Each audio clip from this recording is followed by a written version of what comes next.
Selamat datang di channel Diplomancing. Saya Miftah Farid dan kali ini saya mau mereview sebuah rel yang bertipe bike casting keluaran dari produk Kasking, yaitu ada Kasking Zephyr yang BFS atau Bike Finest Spool.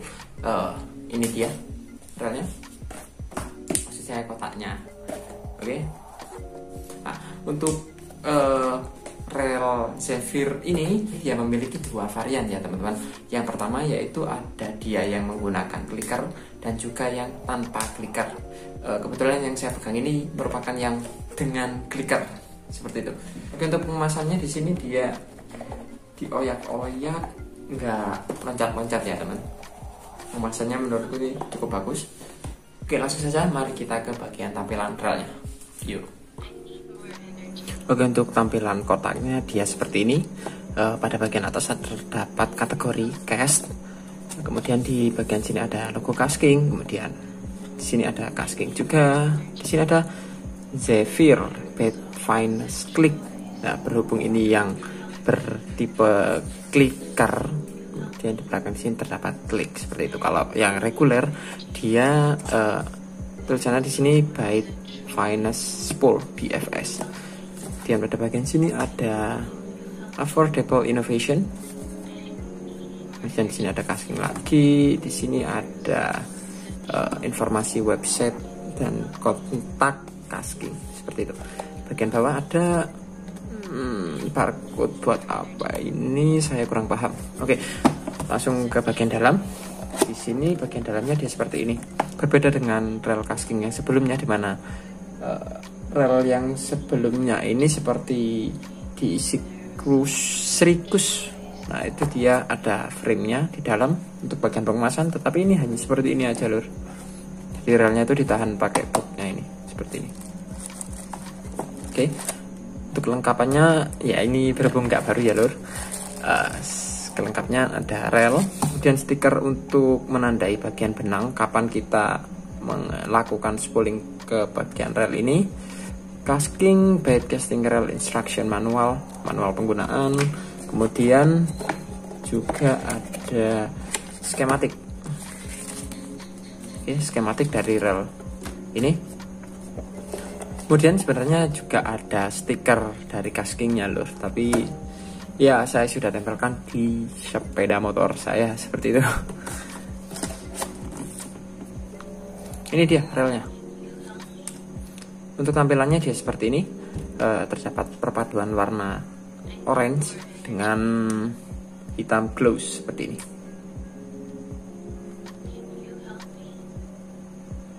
Oke. Nah, kemudian untuk tampilannya di sini ada Kasking. Kemudian di sini ada 6+1 bearings, jadi dia menggunakan 6 bearings dan 1 roller bearing. Nah, di sini ada magnetic braking-nya itu ada 5, 6 level pengereman. Seperti itu. Di sini ada Zephyr. Kemudian pada bagian handle-nya di sini dia menggunakan busa Eva yang terdapat logo Kasking seperti ini. Nah, untuk bagian dalam sini terdapat motif serat karbon ya lur. Nah, untuk materialnya dari rel ini dia menggunakan carbon fiber keseluruhan, baik dari bagian side cover ataupun main bodinya seperti itu. Lalu untuk membuka bagian side cover di sini terdapat tuas atau switch. Ketika kita mau buka itu kita arahkan bagian switchnya ini ke bagian open, kemudian kita dorong ke depan bagian side cover seperti ini dan kita ambil. Oke, seperti itu. Durasinya di sini ada 7.2:1, di mana sekali putaran bagian handle spoolnya berputar sebanyak 7,1 kali. Itu. Lane capacity PE1 atau dengan diameter 0,16 dia masuk 70 meter. Dan untuk BE 1,5 masuk 60 meter. Ya ini dikarenakan model bagian spoolnya ini shallow atau dangkal, shallow spool. Nah untuk bagian pada spool sini terdapat microcontrol, kontrol mikro seperti itu BFS. Ini dia bagian spool BFS, Byte Finesse Spool, dimana ini konsepnya itu dia memiliki berat yang sangat ringan sekali, kemudian diameternya itu dia lebih besar. Tujuan dari BFS spool ini yaitu untuk ketika kita melakukan cast, spoolnya ini tidak terlalu menjadi beban. Kemudian ketika kita lempar dengan model spool yang shallow atau model spool yang dangkal, ketika kita lempar putarannya itu lebih stabil ketika lure itu melesat seperti itu. Kemudian untuk di bagian Dragstar dia menggunakan clicker, tapi clickernya nggak terlalu nyaring ya lur, mode silent mungkin. Kemudian di bagian sini tension knob ada logo casking sebelah sini. Oke, logo casking.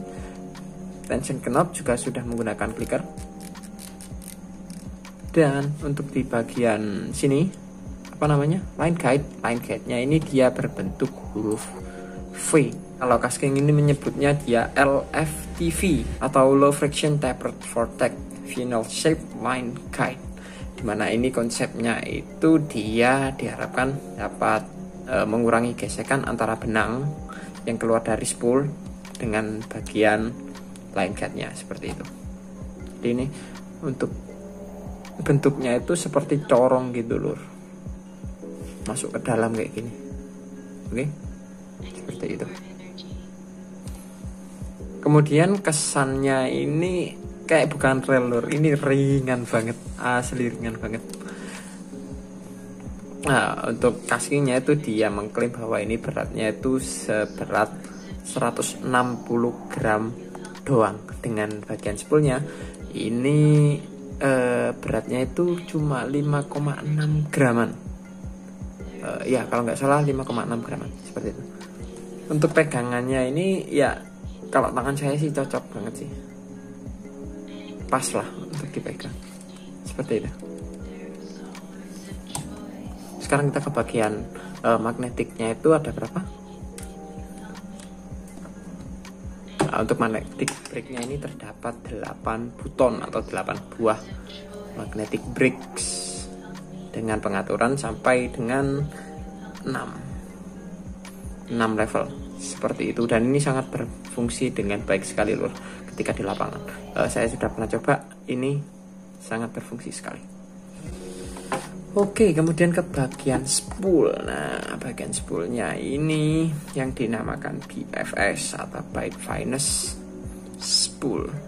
Untuk beratnya ini cuma 0,32 ons atau 5,6 graman seperti itu. Dengan diameternya ini dia lebih lebar. Oke, jadi membuat bagian senarnya ini memang kapasitasnya itu lebih sedikit, tetapi ketika kita melakukan casting jarak yang ditempuh itu dapat lebih jauh dikarenakan ya diameternya ini lebih besar.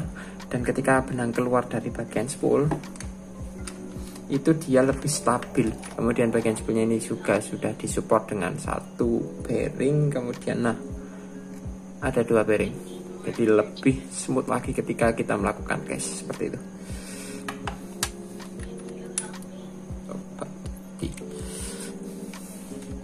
Selanjutnya untuk putarannya ini sangat smooth sekali lur, dan gak ada suara. Berbeda dengan casking yang serikus, kebetulan aku ada sebentar. Nah ini dia, untuk yang serikus ini putarannya itu suaranya kedengeran banget loh. Ketika kita lakukan retrieve, suaranya itu kayak kasar banget ini. Berbeda dengan di ini yang casking Zephyr, halus sekali dia, nggak ada suara sama sekali. Tuh. Oke, selanjutnya untuk bagian plus dan minus. Bagian plus, kalau teman-teman cari sebuah rel broadcasting yang khusus untuk main ultralight, ini sangat cocok sekali lur, dengan kekuatan drag mencapai 10 lips atau kisaran 4,5 kiloan, dengan berat 160 gram doang bisa dapat max drag sebesar itu. Kemudian untuk bagian minus menurutku pengemasannya itu nggak sebagus rel broadcasting keluaran Kasking yang sebelumnya ya. Untuk yang keluaran sebelumnya itu dia seperti ini loh. Ini aku ada contohnya itu dari Srikush. Nah, masih ada frame seperti ini. Lebih keren aja sih kalau seperti ini. Tapi kalau cuma kemasan sih nggak begitu ngaruh ya. Jadi kayak gini lebih keren daripada cuma yang seperti ini ya, kurang elegan gitu. Kemudian untuk bagian plusnya lagi, dia udah pakai shallow spool dengan BFS. Nah, BFS ini intinya itu dia masih mampu untuk digunakan untuk lowcast meskipun lure yang kita gunakan itu kecil seperti itu. BFS spool. Kemudian ada shape dari bagian line guide ininya, line guide-nya ini seperti grafik ini, dimana itu mengurangi gesekan antara benang dengan bagian line guide. Kemudian pada bagian tension knob-nya di sini dia udah menggunakan clicker, jadi kita bisa mengira-ngiranya tuh dari lewat kliknya doang seperti ini. Ada clickernya ya, seperti itu. Kemudian untuk bagian pengeremannya ini ada 6 level seperti itu. Selama aku coba pakai itu dia sangat berfungsi sekali seperti itu. Kemudian desainnya itu keren. Nah, bagian dalamnya sini itu ada motif karbon. Wih, apa mana ya? Nah, kemudian untuk harganya ini kisaran angka 600 sampai hampir 700 ribuan lah. Oke, kemudian untuk pembongkaran saya akan lakukan di video selanjutnya ya lur. Takutnya nanti makin lama. Oke, seperti itu saja review saya tentang rel Kasking Zephyr ini. Oke, nah saya Miftah Farid, keep fishing fun. Thank you.